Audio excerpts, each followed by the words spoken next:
Adishakti film.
लड़के नहीं हूँ, दिल से मोहब्बत करती हूँ, राजा तुझ पे मरती हूँ।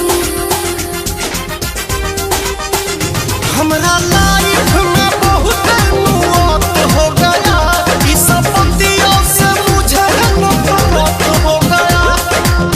बात तुमको सुन लो तो निरूप के, अब तो माथा भी पीनी होगा फूक के, भले लकड़ी हो जाऊंगा सूख के।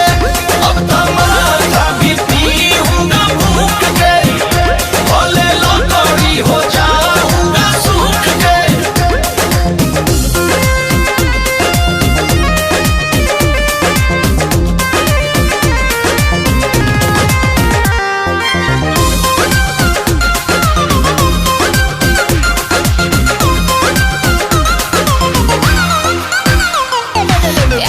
छोटी मोटी गलती लड़कियों से होती है, मगर अकेले में रोती है।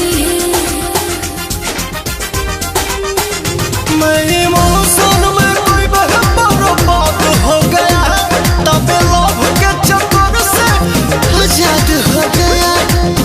अपन राजा पूछा हमरा दुख के,